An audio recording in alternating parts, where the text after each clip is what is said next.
Welcome to the High Ground Podcast. I'm Stevie W. And Callum. And I just blew my E opening, which I'd already planned. The name's W, Stevie W. Oh, very nice. I've done it. Done it. Okay, if you listen to the other podcast, we've discussed what we see as the definitive James Bond films. There's 5 definitive James Bond films. This time, we are discussing... I know when you said this time, I went Mr. Bond. Mr. Bond. You expect me to talk? I expect you to die. Sorry. So this time, there's a lot of top 10s out there, especially with No Time to Die around the corner, the 25th James Bond in the EON series. So rather than giving you another top 10 Bond films where we discuss why we think we're right, everybody else is wrong, this is the top 10 James Bond films. Instead, we're going to do something a little... Are they not? They're not. I thought we sat atop a pinnacle of reason. Yes. Means I'm going to go back to the old drawing board. I just wrote down the films that I actually like. So this is it. This is the James Bond films, 007, EON MGM series, our top 10 personal top 10s as to what we define as, for us, are our favourite James Bond films. I just want to start by saying, you know what, you get to 9 and you think number 10 is going to be, I know my top 10 from instinct. It was like this, when it gets to the 10th one, it's like, well, number 10 could be this, or it could be that, or it could be the other. I think 5's a lot easier to sort of shave things off. Yeah. Because you have a nice round number, whereas 10 you get, trying to think of middling ones. Yeah. I got to really, I'm thinking this because there's 24 Bonds that we can actually pick from. So do you want to start? Or do you want me to start? I'll start last time, so you can go first. Okay. Number 10. I've got Dr. No, the original James Bond film from 1962. Yeah. I still enjoy it, and I grew up with Roger Moore. Yeah. So I started really just watching Connery seriously after, it's going to sound really bad, after Die Another Day came out, because they were doing Buy Bond, Get Bond free. May as well go back to the good Bond. Yeah, so I was like, I really want to start watching more things. I loved the 2 Timothy Dalton Bonds, and I loved a few of the Pierce Brosnan. So I really wanted to check out the original Bond, and Dr. No is the best place to start. Well, one of the best places to start, as it's the original, and it's got everything you want, and why Sean Connery is Bond. Well, stylistically, it's very good. Like the Ken Adams sets right away. Dr. No set. I still think that looks like, like every villain, lair, if you like, in a lot of action films or like whatever. They always I think they sort of rob a little bit from Ken Adams. Yeah. Making they look shiny, grandiose. There's water in places there shouldn't really be water. Things like that. And I think Dr. No, Dr. No's a great establishing point, because no one knew who the character was, so it's impossible to get into that mindset now. To think, people may have read the books a little bit, but I'd love to go back and be like fresh and never know who James Bond was, and then watch Dr. No. I think that'd be a great experience. You look at the introduction of Bond, with Sylvia Trench on the card table, because he goes, his name's Trench, Sylvia Trench, and he copies it within Bond. It's the James flick Bond. of the lighter as well. Just the. That's so iconic. And I believe that was the moment where Ian Fleming, who originally sort of said, "Why is this young Scottish guy playing Bond?" Went, that's Bond. Yeah, he's good. So good, in fact, I'll make his heritage Scottish. I totally agree. I think Dr. No is a great choice. I think stylistically it's the start, so why not start there? This is enjoyable. I just wanted to go enjoyable, really enjoyable, and it's still minimalist holds. as well. There's not really any gadgets. He gets his Walther for the first time, off the not cute. That's great. Yeah, I completely agree with that. Are you? Mine is A View to a Kill. I was playing with that one. Yeah, I've always as a kid, obviously, like Roger Moore was my Bond. You know, my actual Bond era was Brosnan, but my Bond growing up, probably because of my dad, like my dad had them all on video anyway. So like, I think they were always the ones that were on telly as well, the Roger Moore ones. So I think everyone's sort even the broadcasting people know he's he's like the gateway Bond, isn't he? Like he's the Bond everyone sort of can go, oh well, there's something there I like and something I don't, you know. But I just think View to a Kill is just it's, you know, not only is the song a fantastic song and the first to go to number one, First to go to number one. But it's got, you know, Christopher Walken is just enjoyable and everything. You know? Oh yes, he's just a bonkers villain, isn't he? As Zorin. I say, View to a Kill was one of the contenders for number 10, and I'm so glad you say it, so I can actually say View to a Kill, Duran Duran. I loved Duran Duran when I was a kid, and I still think they're brilliant now. Oh yeah, but yeah. That I have 2 soundtracks on Bond, you know, in terms of instrumentals as well as title songs, I think it's superb, and A View to a Kill is one of them, and it's just and the opening sequences, you know, it's just so 80s, and it's good. I mean, it was one of the later ones I watched. And I think like some of the criticisms are valid. Like Roger Moore does look way too old, and he even admitted, you know, when the Bond girl's mum is younger than me, then I know it's time to hang up the holster. But it's enjoyable. It's campy. You know, like anything Christopher Walken in it, I'll give it a chance. I love Christopher Walken, and you know, it was a nice one for Roger Moore to go out on. I think, you know, because it sort of had its day, that sort of hokey Bond, hadn't it? Yeah. Although I don't know, maybe not quite, because Dalton didn't quite click with people, did it? No, because it was too at dark. the time. Yeah. But I mean, yeah, no, I it's just enjoyable. It's one of those ones you can stick on and have a, you know, and just enjoy and switch off.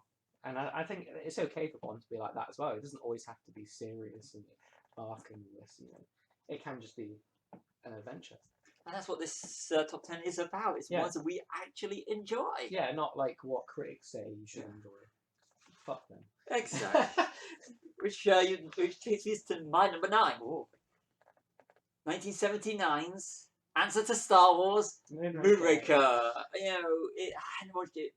You know, anytime that you get a Bond release, you get the buy Bond to get Bond free. Yeah. And I use that and I've used it over the years to build up my collection. No, it's good. I think they know that most people can't afford to go out and buy outright all 20, whatever it is of them. So I was always afraid after getting my fingers burned with a few Blu-ray box sets that they might not have everything on it. So I'm going out and buying them individually. I'm the sucker that always falls to that, because I got the Blu-ray box set in 2012. Yeah. But like, it was quite good actually, because they left the space for when Skyfall comes out, so you could put the disc in.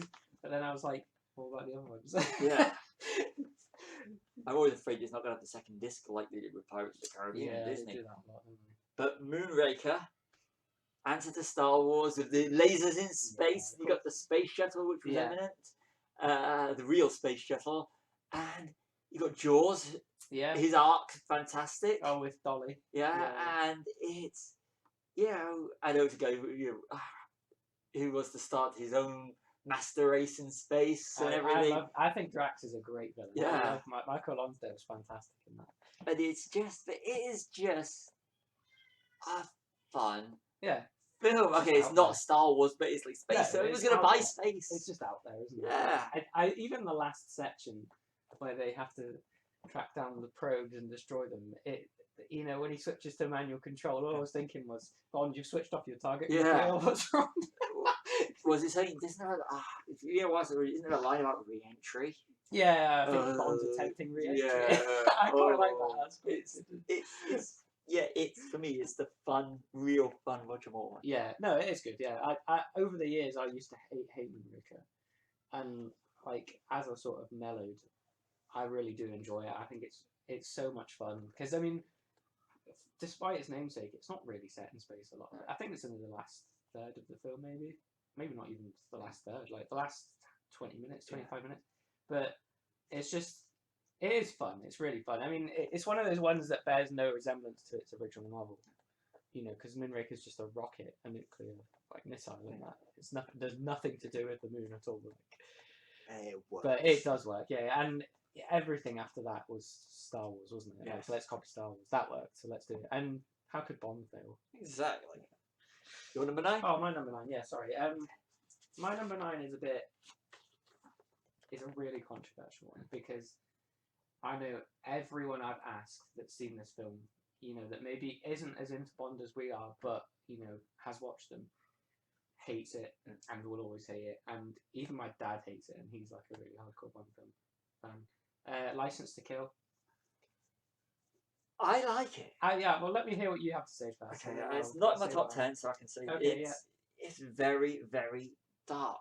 Yeah. It's the one with the legal disputes afterwards that cost them from the 89 to 95. Yeah. I think Timothy Dalton is absolutely incredible Bond. Great, And I enjoy it. I think it's a bloody good film. Out of my language, it's just too dark for the time. Yeah, that's exactly what I put. Perhaps too much for the time ? Yeah. But yeah, no, I myself used to not really like it because I just used to think, well, it just does. It's the one I will admit that seems the most out of place. Like it seems more like an 80s action film than it does a Bond film. Like it seems like Scarface or Miami Vice or something like that. With Bond in it. Blood exploding heads. Yeah. Beaming Sharks biting sharks. off, Yeah. So it's. But no, I think it's because it's violent and gritty. That's all anyone wants now, isn't it? With their series, make it realistic, make it dark, make it violent. And it's like it's one of those Bond films that's quite unconventional as well. In the villain is strangely normal. He's just a drug lord. Yeah. I think that jarred a lot of people away from the whole where's the master plan? Well, nothing. He just wants to make drugs. And he's using was it a TV in Angeles as a front? Yes, yeah. Which is not that far fetched. No. No, yeah. The stunts are great in it. I think John Glenn's one of the best Bond directors. Consistently good. Action sequences are great, and I really like Robert Darby. I think he's a fantastic villain. He's good at anything. He's Agent Johnson, no relation. Which, funnily enough, that guy is actually in License to Kill as well. Nice. Both Agent Johnsons are in it. Oh, what a bit of trivia for you. So. But it is, like you said, it's action. It is, yeah. And the fact that Bond is operating outside. Yeah, it's like it's kind of the second, isn't it? On Her Majesty's Reserve, he kind of goes a bit rogue, doesn't he? But not as bad. This is like full on. Yeah, your fire's like Bond. Yes. It does still have. You got the fantastic score. Soundtracks. Yeah, Gladys Knight, isn't it? Yeah, does the song. I must admit, I like the song for this actually, and it has quite a good Bond go. Carrie Lowell's really good as Pan Bouvier. Yeah, that's it. Yeah, no, I now I would definitely give it a shot. If you've only seen it like once or twice, give it a rewatch. It's one of the ones that will surprise you because it feels different to the other ones, and that's not always a bad thing.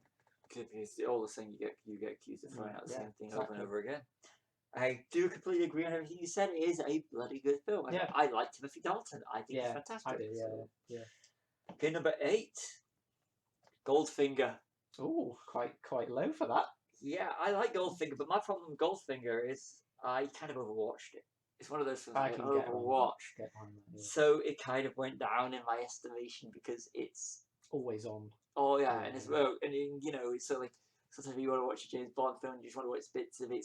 It's a go-to movie. It is, yeah. And that's the only reason why it's so low. It's brilliant. I mean, I watched it recently, and you can see why it is the definitive James Bond movie. It is just enjoyable. I mean, I don't want to repeat myself from another podcast. Yeah. You see, that's the problem with Goldfinger. It's fun. Everything's there. The gadgets. You got Odd Job. Harold Sakata. Gert Frobe is brilliant. You've got Masterson Tilly. Is it? Tilly. Covered in gold. She gets covered in gold, which is the one that's covered in the gimmick, isn't it? Yeah. So what's her name in real life? Shirley Eaton. Yeah. It's a great film that ticks every box for what is a great James Bond movie. Yeah. Right, and so like I said, we've got another podcast up or go into a bit more detail. I'll go into a Yeah, bit more yeah. detail. About why it's definitive rather than Yeah. personally favourite, isn't it? Yeah, So, I just enjoy it. It's a good, Yeah. fun movie. okay, number 8. My number 8 is Tomorrow Never Dies. So like this is another one that sort of grows on you over the years, I think, because like there's no question that it has a campy like villain and plot, but I think Jonathan Pryce is great as Elliot Carver. He's just so sort of flamboyant and bombastic, like in your face sort of Bond villain, and I think there's some good acting from Brosnan, and you know especially when Terry Hatcher plays like an old sort of love interest from years ago, and she's sort of like brutally used and murdered by Jonathan Pryce, or well his men, and like there's some like tender moments where it's sort of Bond sort of you see like you rarely see Bond sort of accept the consequences that his job can affect. Sometimes that an innocent woman's been killed because him and the villain are sort of playing a game with each other, and you can see like the pain, and Brosnan does the pain quite well actually. I think he's really good with that sort of looking anguished and hurt sort of.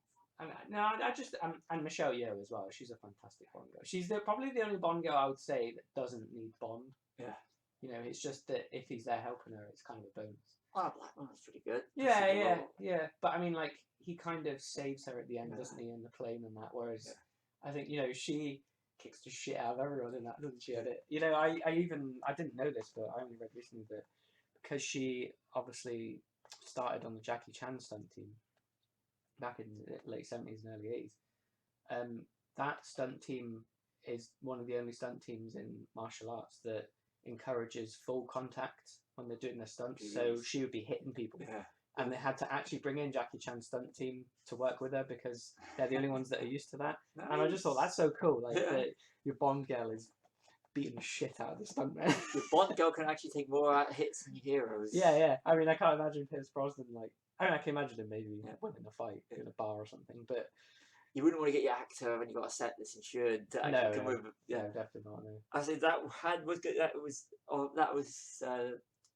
could have been in my top 10. It could be in my top 10. I agree with everything you said. It's a good Brosnan, isn't it? It is, and I really do like Terry Hatcher's character. Yeah. And I think she reminds me of Tracy. Yeah, and later Vespa. She's the one that's going to send Bond over the edge. I love this, and I like the way that it is a media mogul. Yeah, which is quite believable. Yeah, isn't it is. In our age. And controlling what people think and everything, which is it's relevant today. I like Mr. Stamper as well. He's kind of like a German Jaws, isn't he? Like a Aryan sort of henchman. Yeah, no, he is good. I like it. That is a good choice. Number 7. Yeah. Skyfall. Oh, I do like Skyfall. Yeah. It follows on from it's a definitive James Bond in the Daniel Craig series. Yeah, I agree with that. It's one of my films. There's films that I enjoy and I love, and Skyfall. I love Skyfall. I think it's a fucking brilliant film. But if I'm gonna chill out and everything, I want to watch. I like my films to be upbeat. Yeah, and I want it to be because when I see Skyfall as being it's a dark, hard watch at times. Yeah. Especially because I think Judi Dench is fantastic, and you've got it's just such a dark movie. It is very dark. Take the bloody shot at the start to Money Bond dies at the start. Yeah. Dies in quote marks. It's a dark movie, but it's I cannot do a top 10 favourite James Bond films and have it in here. Yeah. It's Sam Mendes' first one as director. Yeah. And he it's a superb movie, but like I said, this is about films we enjoy to watch. Yeah, our personal favourites. Yeah. I do want to latch on to something you just said there. I think that's very perceptive and very I really like that this is the Goldfinger of Daniel Craig's era, and you will always say the first Bond film of every new Bond's sort of career is always usually very good, isn't it? GoldenEye's great. We don't have a choice with Her Majesty's, but Living Daylights is great. Live and Let Die is great. Doctor No's great, but they haven't had a chance to sort of breathe or grow yet. So I think your perception of the first iteration of a Bond actor's career is you're so excited to just see it. You know, oh, we've got a new Bond. Yes, this is great. You know, I've never watched a first Bond and been like, oh, that was rubbish. You know, I've always been hyped up for it, ready for it, and then I think it takes those couple of films for you to sort of say they've settled in and they are Bond again. You know, there's a few, like Timothy Dalton didn't get the chance, George Lazenby didn't get a chance, but you know, like GoldenEye, then into Tomorrow Never Dies, you sort of think, Brosnan's Bond now. You know, and you know, with Goldfinger, it was Connery is Bond now, and you know, so on and so forth. And I think Skyfall is definitely that one with Daniel Craig, where you're like, this is Bond now. Yes. Like this is our Bond. Yeah, no, I completely agree with that. I think that's a fantastic choice. Thank you. You the seven? Live and Let Die. So no, jumping ahead there. You Only Live Twice. So this is more of like a personal favourite of mine because of when I first watched it. So growing up, like my nan and my dad were always like my big film like providers.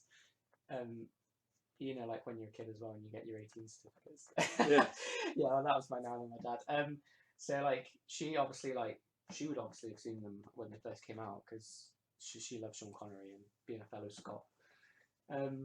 But yeah, no, this is one we always used to watch a lot, you know, and it always strikes me as like Goldfinger in Japan. It's got the mad villain where you finally get a face to face reveal of Blofeld, played by the wonderful Donald Pleasance. You get the volcano lair from Ken Adam. I still think that's probably the best villain lair going. You know, next to the Laparis from Spy Love Me. The fact that they actually built these sets now is unthinkable. You know, a lot of that would be CG, maybe not CG, but green screen, definitely. And I think that's something Bond still actually does a lot better than a lot of film series. They still have stunt work, still have real explosions. You know, and you know what happened when it failed? Like the tsunami. Yeah. Oh yeah. Exactly. Yeah. God. Yeah. How could we forget? But yeah, no. I just think it's big, it's out there. Again, it's a Lewis Gilbert one, so all of his are sort of like in your face. They're explosions of like fun and adrenaline. That's always been like a personal favourite of mine growing up. But I know you're not a fan of it, are you? Not really. You know, it's when I will. With Bond, you know, with Bond films, you buy them anyway. Because you want to watch it because it's James Bond. Yeah, you want them all. And it's one I will watch again because no doubt somewhere in the near future, we will do a Bondathon, big Bondathon. Yeah. So that's the thing we do. We've done our podcast. We tend to watch films. Yeah. But ones that we want to watch or something, or when we're trying to educate each other. So I think a Bond, one of those ones is coming up. So yeah, isn't that the one where he actually You Only Live Twice is where he actually has prosthetic eyes on? Yeah, and so it's kind of it's a little bit. But it's a product of his times which people forget. Yeah. So, but this is all about ones we actually enjoy. So. Yeah. I mean, it has dated a lot because a lot of the Connery ones are quite period specific, but it's just good fun, I think.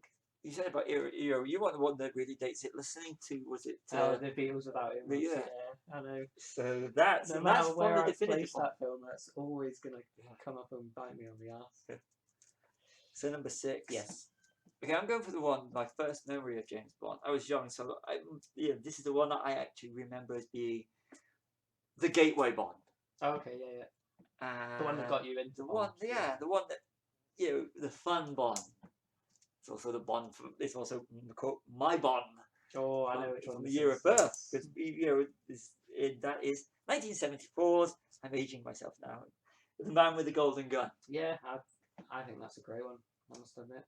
I did toy with putting that on here, but it had to sort of make way for other ones. And this is hard. I could have put this a lot higher up on the list and everything, but again, overwatching. Yeah. So for me, for this one, but it's got one of the definitive Bond villains, and one of the reasons I suppose it educated me in my four types of Bond villains I like. Yeah. So you've got Scaramanga, who is James Bond. Yeah. You've got the great stunt work. Oh yeah. Especially the driving. Yeah. Where they do the loop. And that's what I was thinking. You got Hervé Villachez as Knick-Knack, and it's just You got, is it Lulu with the man with Yeah. golden guns? The song. It's a fun film. It is It's fun, yeah. you know, it's Also got your second Bond girl to appear in 2 Bond films, I believe, with Maud Adams. yeah, Yeah. Octopussy. Yes. Well, she almost gets her arm broken. Yeah. Doesn't she? It's this is your gateway Bond. This is for me. Yeah, yeah. So I can completely see that. Yeah. I love it. I really enjoy it actually, because I think it was like their sort of attempt to sort of do a James Bond film in the martial arts era, wasn't Yeah. it? You know, like it looks like the Shaw brothers have sort of tried to. Should we do a martial arts film with James Bond in it? Yeah. And I think it almost worked with that aspect, but it falls back a little bit on the Hong Kong stuff. But no, I totally agree. I think Scaramanga is one of the best Bond villains, and I don't know why I haven't even thought of him when we mentioned before about Bond villains. He's superb. He is. The late great Christopher Lee, isn't it? I would, you know, a lot of actors back then more than today got typecast. Yeah. I would love to have seen you watch it. I'd love to have seen Christopher Lee do leading man in a good guy. Playing James Bond, he would have been bloody brilliant. Well, I mean, he nearly was, wasn't he? Yeah. Because he was Ian Fleming's cousin, wasn't he? Yeah. There's nothing that man isn't related to, is there? That's not cool. He's a real count, isn't he? He is, yeah. And he was also probably the closest you have to being the real Bond. Yeah. You know, Ian Fleming wasn't actually a spy. He just worked for the Royal Navy. He was like a commander like Bond is, and he was like an attaché. So like he would work in the office and type up all the communiques. But Christopher Lee was like a full-on operative. Like he killed people. Yeah. Like, and there is an interview with him that's really funny actually, where he says about people saying, "Can you tell me what you did during the war?" And he's like, "Oh, can you keep a secret?" Yeah. And he says, "So can I." He's good. He is good. He is very good. Yeah. I mean, it's Christopher Lee. How can he not be? Oh, he's brilliant. It's just so sad that he's not with us anymore. Yeah, he rests in peace. Oh god, I thought he was immortal. I thought he actually was. Yeah. So, definitely. So number 6. Number 6. Okay. Now we're back to what you were saying earlier with Skyfall. So I won't go into too much detail because we've pretty much already said it. But yeah, no, that again, definitive Daniel Craig. But there was one thing I did want to mention about it that I sort of picked up. It's probably not just me that picked it up. You know, it's the first sort of one I like where Bond looks like he's suffering from PTSD. Yeah. You know, like the whole thing at the start where they kill him in quote marks. Yeah, like I mentioned on the other one, the definitive one, he looks sort of broken and old in it, and I like that. Yeah, so there's not really much more because we've already picked it when you said about it. So I think that's probably all we can say on Skyfall. Please check out the other Yeah, podcasts. definitely. Yeah. It sort of works as a preamble to this one, Yeah. I think, if you like. Number 5, Casino Royale. Good choice. You know, the Martin Campbell, GoldenEye's Martin Campbell, rebooting again. Yes, successfully again. Yeah, and you know, and this one thing I love. I love. It's a great story. It's high adrenaline. You've got the title track. You Know My Name. Absolutely. Yeah. And you've got M, a different incarnation of M from the same actress, Dame Judi Dench. So you've got she is James Bond's last boss in And the first. original one, and his first. Yeah. And I love that they kept her. I'm so glad they didn't. yeah, They didn't change it. I mean, when they changed it now, it was the right thing to do. But it was organic. yeah, exactly. Yeah, this would have been too jarring. You know, I like how they've brought the time back line into because they got the rights to use Casino Royale and have Casino Royale. Finally. So they're able to, and you got Felix Leiter. Oh, Jeffrey Wright, yeah, who's absolutely superb. I was going to say Jeffrey Holder there, but Yes. that's Karen Sanders. Yeah. Oh, he's good in himself. And you got a great villain, Mad Nicholson's Le Chiffre. Oh, The yeah. bit where the torture. Oh God, yeah. It It's- haunts every man's yeah. life, doesn't it? And he's recuperating. I got a kick out when the place recuperates because that's the same place from the Attack of the Clones. Oh So, yeah, the Naboo play. Yeah. That's right. Yeah. It's got everything Bond is. You know, is Bond's first mission. The black and white pre-credits. Yeah. In fact, you don't see the gun barrel until the end. Everything about this film just works. works. I remember we went to see it, didn't we, when it first came Yeah. out, and we were so excited. And when the beginning part came on, I even thought there was even a part of me that thought I would be okay with this film in black and white. And you got all those assholes that were Daniel Craig is not my Bond before he's Yeah. even seen it. Oh, and then they all love him now. Yeah, and you got Vesper Lind, who is the one of the original broken pieces for Bond, who turns him the way he is in terms of how he treats women and sees women, because he doesn't want to get his heart broken again. And yeah, so I think she's like his well, he has his security blanket, doesn't he, after Vesper? I think, like, even if you read the novels, and like this is the first one as well, you know, and you know, like the last lines of the novel is like M saying, "Oh, are you sure you're okay to come back, Bond? I know it hit you hard." You know, I'm paraphrasing. And he just says, "Bitch is dead. Let's get on with it." Yeah. That's how the novel ends. He does say it in the film as well, actually, but it's just like that's James Bond from that point onwards. He's going to retire as well. He was, yeah. There's quite a few times he sort of retires and comes back, isn't there? Yeah, but it's always for a reason. Yeah. You're number 5. My number 5 is, funnily enough, you should mention Martin Campbell, GoldenEye. So it's the other side of the reinvention coin. See, for me, this is still the first and best reinvention of Bond, because it had been the longest gap between the films at that point. I think it still might be, possibly. Yeah, I think it is. And so to see him again, even in any form, would have been great. But the fact that they had, you know, Pierce Brosnan was so perfectly cast. I think he's not long off the heels of was it Remington Steele? Yeah. So yeah, no, I mean, if you watch the trailer for GoldenEye, where it just says something like I can't remember exactly what it says, but it says it's been 6 years, like, and he's finally back, and then he just walks up to the screen and says, "You're expecting somebody else?" It's great. Just the stunts are fantastic. You know, the open and down sequence, the gadgets are good. The pen, Sean Bean's fantastic. I'm invincible. I'm invincible. Alan Cummins, bless him, and Sean Bean's just fantastic. I mean, like we say, the mirror villains are the best, aren't they? And Trevelyan's he's great, isn't he? For Korean country. Yeah, no, for me, you know, he sort of, again, he's a Bond that's gone wrong, isn't he? So GoldenEye's fantastic. Martin Campbell's done it twice, so he can come back anytime. Oh yeah, I've got that. We'll be covering this again before this list is over. Trust me. Yeah. So GoldenEye. It's great. Yeah. It's just. I think it's what I think personally. I actually think it's the best first outing of a Bond. I think it just edges out Casino Royale a little bit. But yeah, no, I mean, Brosnan was my sort of era Bond, if not my personal Bond, you know. So, yeah, for me, I think it's the best first outing.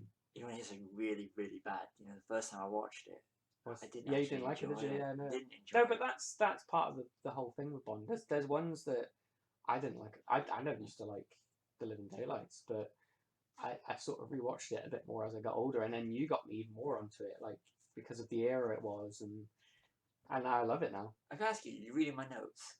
Because that's a good segue. That is a good segue. Number 4, The Living Daylights. Good man, yeah. This is getting really... I know that's always been a favourite of yours. Yeah. Because it's the first one I saw at the cinema. Yeah. First one I went to the cinema, so there's a theory. You lucky man. Oh, it was brilliant. And there is a theory that your favourite Bond is the first one you ever see at the cinema, or the first one you see. And The Living Daylights is the first one I saw at the cinema. And it was also the first post-Moore.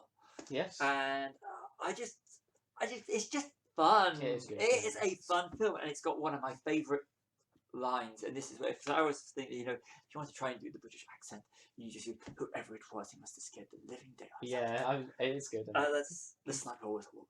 I mean, I always think of Timothy Dalton as English, even though he's actually Welsh, isn't he? Yeah. But I think he is. Yeah.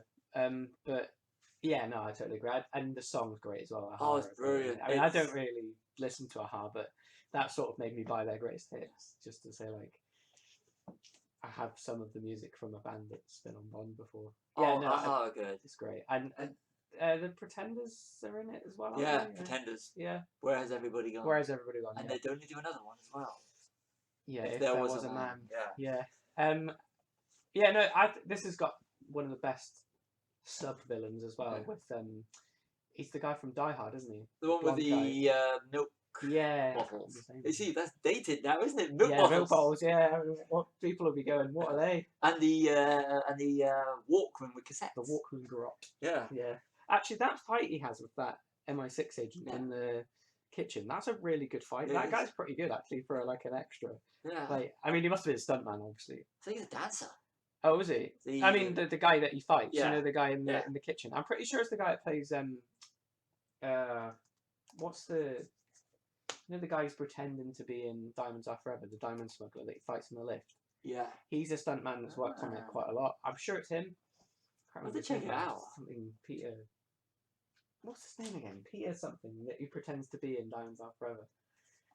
Thankfully, that film won't be appearing on Not either of our my lists. list. But, Not on my list. Sorry. Peter Franks. Yeah. I think I really do. I think I'm sad I didn't choose that now actually. And it's got Joe Don Baker in it. Yeah. Who? First of 3 appearances. Joe Don Baker. He plays in this one. Bond? Yeah, because he played Brad Whittaker in this one.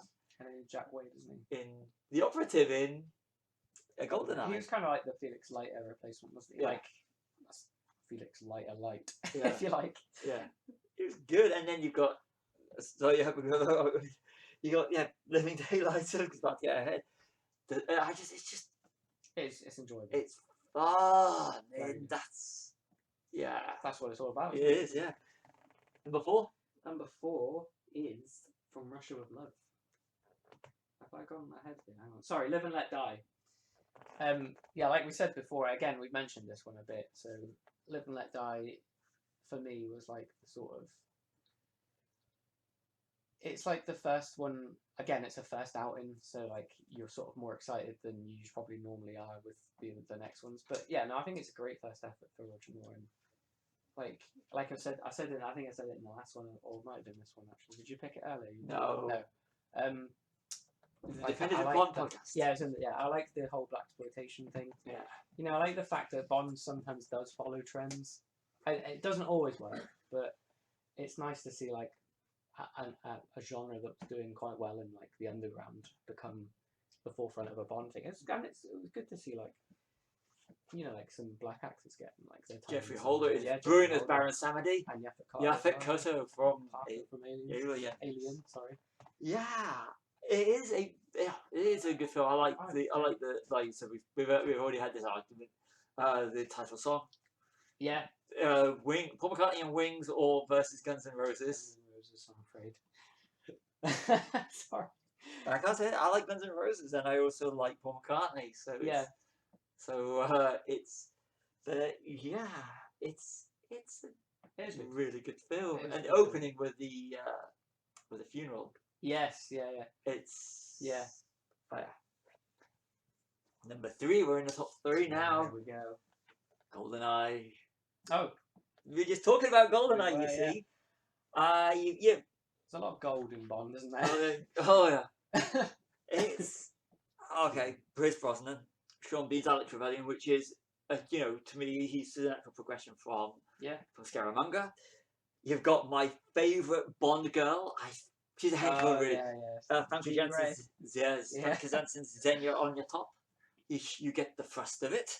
So, and Judi Dench, filmed in Leavesden Studios because Pinewood was taken. So every time I go to, I did not know. Every time I go to Leavesden to do the Harry Potter studio tour, even though not the same soundstage, I do go and look up at the ceiling when I'm in the toilets.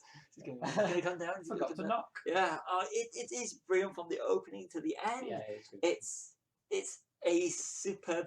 It's just a superb film when Boris does the little flick of the and Bond's just thinking, please do that one more time. Yeah, it's a superb fun film, and like I said when you picked it, I didn't like it first time I saw it. It's one that grows on you after a few viewings. I do know quite a few people that don't like it, like friends and that. And although I don't understand it now, I can kind of get where they're coming from because, like, there are some things that are a bit mismatched in it. Like, even though it has a brilliant villain, like it's the best type of villain we like, or it's the mirror of Bond.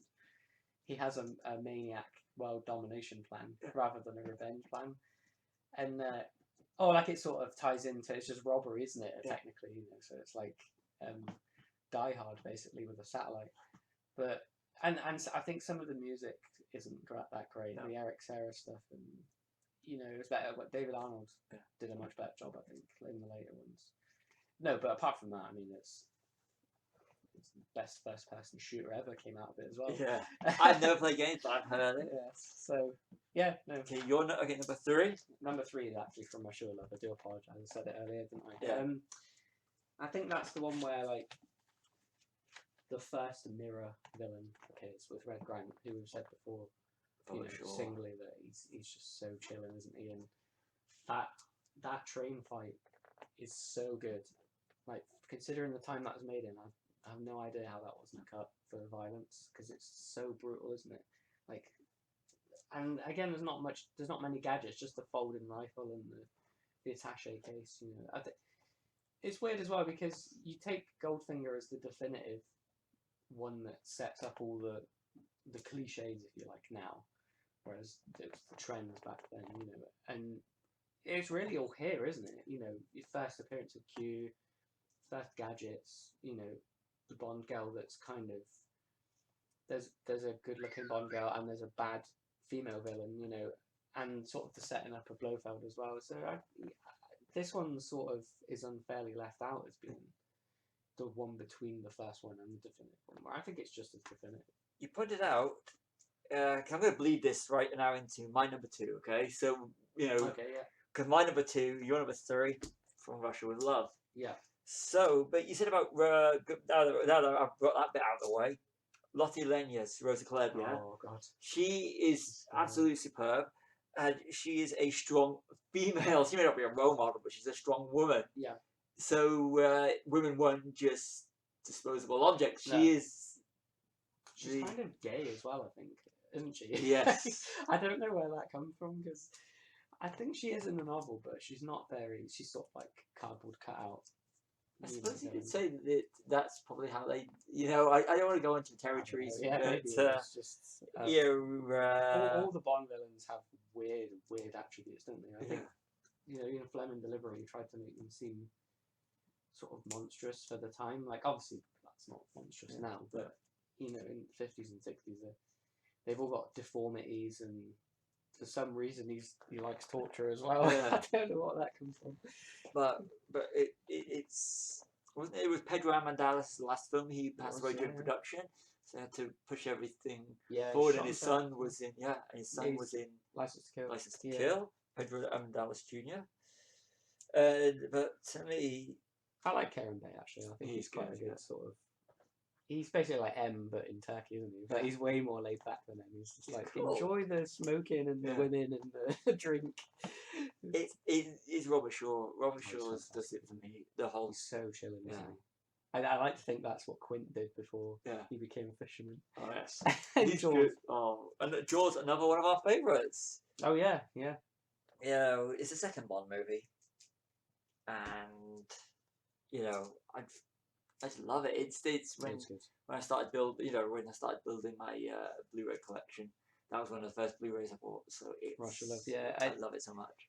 One thing it does have is it's probably one of the best paced Bond films. Yeah. Where all the plots sort of mingle. That they sort of progress linearly into the next point, and a lot of the Bonds sort of don't do this as well. Even the better ones. GoldenEye's another one example of this, where all the plots seem to be happening at once, whereas From Russia with Love is like a proper spy movie. He arrives there, checks for bugs, finds out what's going on, does some investigative work, because he's a spy at the end of the day, isn't he? Not an action hero. And then like progresses to the next logical step. And From Russia with Love's perfect for that. Never saw that before, but I completely agree. I just think about the flow of it is really good. Like, and it's also the first one with a title sequence, isn't it? A pre-title sequence as well. It's been a while since I watched From Russia with Love, but for me, it's one of those films that sticks with me. This to me is just absolutely pure fantastic. Bond. Yeah. Now that you've got your number 3 and my number 2 out the way, what's your number 2? It is On Her Majesty's Secret Service, which we have seen. We've probably mentioned a few times now, but and we're going to mention it again soon. We could bleed it into your number 1. Yeah. Okay. I just want to point out so we don't have to go through this all over again. Your number 2 is my number 1. Okay. Emergency Secret Service. So why is number 2 for you? Well, it's just, I mean, 2 is a good spot. Yes, it is. So I think it's like, it's not me disparaging it in any sense. It's great. Like everything about it is just, it's one of those ones that I think you're fed bullshit about it because people sort of say, oh, well, it's George Lazenby only did 1, so it must be shit. And it's not the case at all. Like, whatever his shortcomings as a person were, leading to his dismissal. You're only a famous thing. He was invited to a party. Yeah.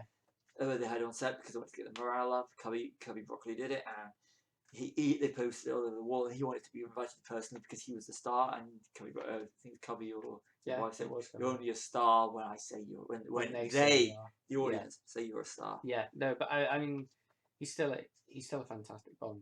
Yes. And it's a great action movie as well. Like there's some great stunts. And the acting's really, really good. It's just and what villains there can you top Piz Gloria? I popped big time when you saw it in Inspector. Yeah, Inspector. I was like, "That's Piz Gloria." Yeah. I know where this story's going. Yes. It's actually a restaurant you can go to now as well that revolves. I'd love to make that trip. That would be so cool. It's just, I mean, just everything about it is just, it's a bit more serious than the ones that came before, which was quite a sort of risky thing to do after Connery just left. I think people would have been annoyed as it was with him leaving. Yeah. So they might have went the other way and tried to Roger Moore it too quickly. Maybe not the right words to Roger it too quickly, but no, but I mean, it's got those little moments of humour, like we said earlier about this never happened to the other fella. And that was the icebreaker. Yeah, exactly. Yeah. But that's a good Bond title, isn't it? Icebreaker. Yeah. That sounds like something they would have used for Die Another Day. Oh God, yeah. No, Icebreaker yeah. might be more Leave that alone, yeah. Yeah, no, I just think it's fine, and it's got the wonderful Dame Diana as well. So yeah, and I like the way her father's trying to. When he finds that Bond's got an interest in her, he's trying to buy him off. Yeah. And it's so like anyhow Bond doesn't want the money. He wants, and when she finds it out, she basically says she gets her father to give him all the information. He marries her because he falls in love with her because he wants to, and Bond retires. It's brilliant, and he's got one of the best endings. When she spoilers before you listen to it, if you haven't seen them, is when he goes with Bond. She's just sleeping. We've got all the time in the world. Bang. Yeah, first time you see Bond crying. Yeah, it's like everything is. This is a good. You get to the point where he's happy and everyone's happy for Bond, and it's like, yeah, he's assholes. Like, yeah, why? I mean, it's brilliant. I like Telly Savalas' blowfight. He's good. He's actually really good. And you got another Bond girl. You got another one of the other Avengers. Oh, Joanna Lumley. Yeah, of course, yeah. So I just love it. I just think it's one of so my enjoyable. Favourite Bond like double entendres as well, where Ruby paints the number on his leg and the that old the woman that's like a villain, isn't it? She's like, "Oh, whatever's the matter, Sir Hilary?" And he just says, "Oh, slight stiffness coming on." Oh, although it has got the worst. I love this. Oh yeah, the worst song in any James Bond film. Is it Nina? Yeah, Why Are Snowmen or something? Why Are Christmas Trees? Something like that. Yeah, it's so bad that Do you know where Christmas trees are growing? Yeah, it's so bad that I've got like Bond's greatest hits. It's like on my computer. And it's like, that's coming off. I never listened to it. I never listened to it. That could just remain on the CD. It's pretty bad. Yeah, Peter Hunt, the editor, directs it. And he was one of the great sort of... he doesn't get enough sort of praise for the amount of patent that he gave all the earlier Bond films. Yeah. Like he's a fantastic editor. And seeing him direct was really nice. I would have actually liked to have seen him direct again. Yes. I think that would have been good. I think that probably was the plan before Connery was coming back, wasn't it? But oh well, we've got Diamonds Are Forever instead. But one thing I haven't touched on is the instrumental track for the title song, the title, But you've got Louis Armstrong's "All the Time in the World." It's the last song he performed. Yeah. So that's my number one on Majesty's Secret Service, which leads me to. Well, it's going to be obvious that my number one always has been Goldfinger. Just because, like, I know was it a number 8 for you? I only wrote it because I overwatched it. Yeah, You're no, right. I You're right. completely Good get memory. that, but like I think the reason it's the definitive as well as my favorite is just I said it in the last one, but everything before this led to this, and everything after it is derived from it. It's just it's like the ground zero of Bond, if you like. I think whereas obviously Doctor No is the start. This is the one where people went James Bond. I know who you're on about. You know, It is. I mean, we haven't done it hardly in this episode, and we do joke about it. One Star Wars reference for the episode, is that A New Hope is a perfect movie. But in terms of James Bond, Goldfinger is perfect. Yeah. It stole everything. You can literally look around. Yeah. And find everything's where it's there, isn't it? and Yeah. people have stolen from it, Yeah. borrowed, homage, whatever you want to call it. Stolen. And it's all there from the opening frames to the final frames. Yeah, it's just as well like we have our opening pre-title sequence song into the main story. Like it's finally defined now. Like it was in From Russia with Love, but it was kind of like I think they didn't know where they were going with it at the point that came out. Whereas here, usually the title sequences have nothing to do with what's going on later, don't they? And I think this is the first time that happens. So you get that, and then it's booming to Goldfinger by Shirley Bassey. There's never been, she's the only one that's ever done more than one song, I believe, isn't she? Yes. Yeah. And it's the definitive Bond theme, isn't it? Yeah. Yeah, I mean, it's Skyfall might be my favourite Bond song, but this is definitely the best, if that makes sense. Yes, like does. Star Wars, we say A New Hope's the perfect one, and it's the greatest of all time, but Empire's our favourite. Yeah. It's like that, I think we're going to have to like do that, that's you're segueing into another podcast, which I think we might actually do, which will be that'd be even harder. But I just think everything's there if you want it, and there's like we mentioned it earlier, the only thing that dates it is the Beatles reference. Yes. And that's literally it. I mean, everything starts here: the cars, the gadgets, the girls, the laser beam to the nuts, Yeah.